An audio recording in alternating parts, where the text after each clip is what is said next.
welcome back to YouTube classes. It's Divya here with class 11 physics. Today in our class we are going to start with chapter 9 work, energy and power. So this is not a new chapter. This is all what you have learned in your smaller classes plus some higher order small extra things only you are having in this chapter. With the definition for work done. A work is said to be done only when a force acts on an object and the object is having a displacement or change in position. So those 2 points are going to be the conditions for work to be done also. That is, if on an object a force has to be acted upon, and also at the same time simply acting a force will not make any work, but the object must be displaced also, or it should have a change in position also. Until and unless it is not, we cannot say that work is done. Now out of the two conditions given here, if any one of the condition does not exist, work will not be done. If a work has to be done, both these two conditions has to be satisfied. Now examples are given in the figure. This you have already learned it in your smaller classes. That is, whenever a force is applied and the object is having no displacement, no work is done. Force is applied on a ball and it moves, work is done by the on the ball by the batsman. So one is for your no work and the other one is for work done. Now let us see what is the work done by a constant force.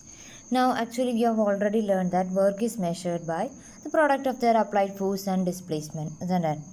Now in the smaller classes also you are learning work done is equal to force into displacement, or if it is W is equal to FD cos theta. So this figure and this equation is very familiar for you. Now what is new is that, see, FD cos theta, see the expansion. AB cos theta is the expansion for A dot B, isn't it? Or you can say that work done is the expansion for work done is equal to F dot D. Or dot product expansion is going to be AB cos theta. Now work done as a whole is going to be a scalar product of force and displacement. Okay, work done is a scalar product since it is a, from the equation itself, FD cos theta is expansion for F dot D, and hence you can say that work done is a scalar product and scalar product of force and displacement. Now when you come to the dimension of work done is force into displacement. What is the dimension for force? Dimension of force is ml t raised to minus 2. And what about displacement? It will be L, isn't it? So that the total or the dimension of work done will be ml square t raised to minus 2. So this is going to be the dimensional formula for work done. Now your SI unit for work done is going to be in joule, isn't it? Now you are having 1 joule will be equal to 1 Newton into 1 meter. That you have already learned. Smaller units you are learning it as joule, and joule is the SI unit, and smaller unit you are learning it as erg. This all you have learned it in your 10th standard. How will you relate 1 joule and 1 erg? 1 joule is equal to 10 raised to 7 erg, isn't it? 1 joule is equal to 10 raised to 7 erg. Now what about the gravitational unit of work done? Gravitational unit of work done you are measuring it in kgf, isn't it?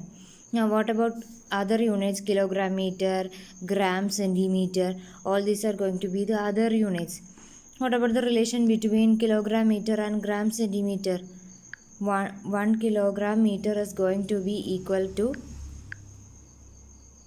1 kilogram meter is going to be equal to 10 raised to 5 gram centimeter, isn't it? So these are all about the unit of your work done.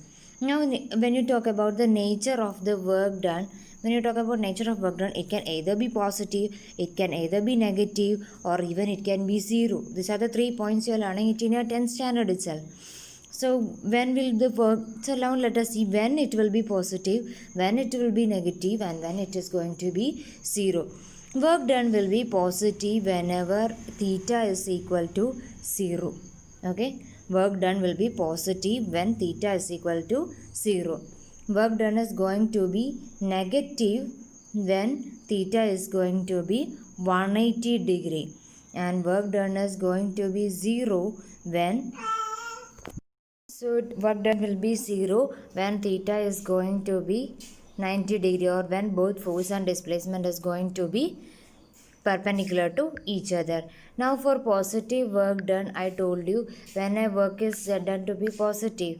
So positive work done case is going to be when theta is going to be equal to 0. That is, we have seen all the three cases when a work done is going to be positive, when it is going to be negative, and when it is going to be 0. Now we will see one examples each. Now for a positive work, whenever a body having free fall, what do you mean by free fall of a body? A body which is falling freely under the action of gravity, you call it as a free fall. In that case, theta will be equal to 0, isn't it? So then in that case, work done will be positive. Now for a negative work done, you just take the opposite of that. Whatever work done against acceleration due to gravity, in that case theta is going to be 180 degree. So in that case it is going to be negative. And for zero work done, you can take whenever the satellites are revolving around the orbits, or electrons moving in an orbit, or what you can say, Kohli carrying a load on his head, moving in an horizontal plane. Work done by the Kohli against gravity will be 0. In all these cases, work done will be 0 whenever theta is going to be 90 degree. Okay, or there is no work done, or is there is no displacement. So work done will be 0 in two cases: whenever force up, that is whenever there is no displacement or no force, it will be 0. And the second case is that whenever force and displacement both are perpendicular to each other, that is cos 90 will be 0, so that work done whole as a become 0. Okay, so these are the three cases and the examples related to that. Now let us come to the next topic, that is conservative forces and non-conservative forces. Now let us first see conservative forces. A force is said to be conservative if the work done depend only on initial and final position of the work, initial position and the final position, and it does not depend on the path followed.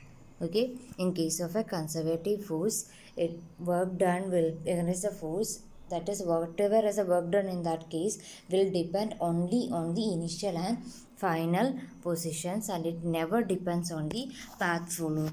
But in case of a non-conservative force, the work done against the force depends on the path followed by the body. It does not depend on the initial and final positions. Now for example, work done by, see here, work done by the conservative force in a closed path will be 0. Here in case it cannot be 0. In non-conservative forces, the force closed in a closed path, the non-conservative force will not be 0. So we have example for conservative force, you are having gravitational force, magnetic force, electrostatic force, and in case of non-conservative force you are having friction, viscous force, induction force. All these comes under non-conservative forces. Okay, so what are conservative forces? Conservative forces are those which depends on the initial and final position, does not depend on the path followed. Non-conservative forces, it depends on the path followed, it does not depend on the initial and final position. Now in case of a conservative force, work done will be 0 in closed path, and in case of a non-conservative force, work done by force is not 0 in case of a closed path. So this is all about conservative and non-conservative forces. Clear? So these are all the basic things only. Now we are coming on to the important topics, that is energy, types of energy and all, which we are going to see in the next class. Till then, you read through the textbook, just only basic things you are having, nothing new in this chapter. So you can just simply read the textbook and check whether you have any doubt. Even if you have learned it in the smaller classes, check for your doubts, and if you are having any, you can put it in the comment box. Till we see in the next class with the next topic, stay safe, take care, thank you.